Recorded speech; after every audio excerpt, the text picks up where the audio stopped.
Hi, I'm Bill Blaine, strategist at Shard Capital here in London. Let's think about what's happening in markets this week. Stock markets seem to be performing fairly strongly following President's Day holiday, but what's really happening in the market? Volumes are very thin. The market seems to have lost much momentum. For instance, Tuesday's gains were only held up by the strong showing from Walmart, and it does feel that we're into something of a holiday market. Why is that? Why has the market become so complacent?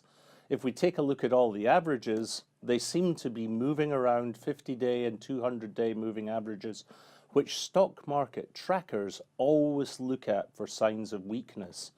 In fact, some of the stock market tech wizards, the guys who look at graphs all day and draw lines that explain where they're likely to go in the future, are very concerned that we are pointing towards another downturn, citing things like Elliott wave theory and the third wave down. Whatever they say, it does feel that markets don't have any clear forward direction. Why could that be? Well, there is certainly plenty of uncertainty out there in the world. Trade negotiations are clearly causing slowdown. If we take a look outside the US, we have seen some really dismal car numbers out of China. We are seeing some very slow economic developments in Europe, where most countries seem to be headed back into technical recession, even the mighty Germany. And across the globe, we have ongoing uncertainty in Asia, Africa, and Latin America. It feels like the global economy is slowing. And if that's true, why would you expect the US to be the only market still showing signs of growth?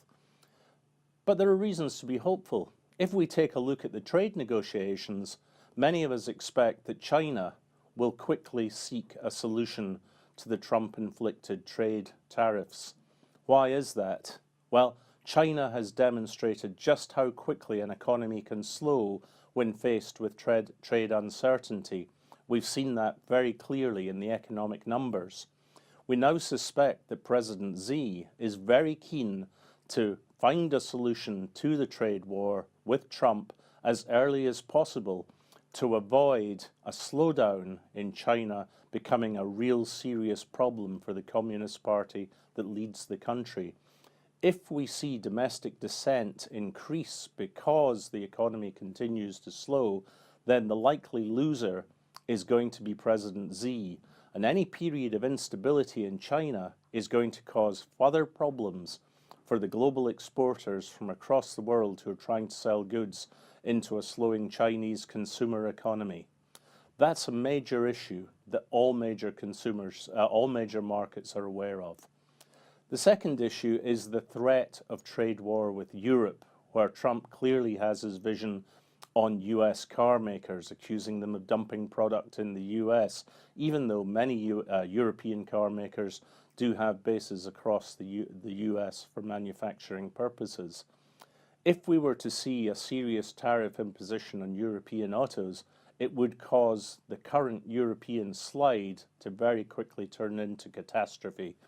And with Europe already facing European elections in May, which are likely to return very nationalist, populist politics, there are serious doubts about how well Europe will be able to coordinate a policy response.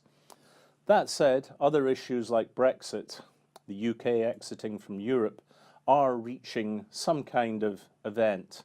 At the end of March, we have the UK looking to find a solution. At the moment, none is in sight, and that is causing great instability here in the UK. All these things tend to sort themselves out in the long run, and markets always overestimate just how bad they are likely to be. But at the moment, global uncertainty and the lack of momentum in stock markets is one of the major factors driving the current uncertain markets.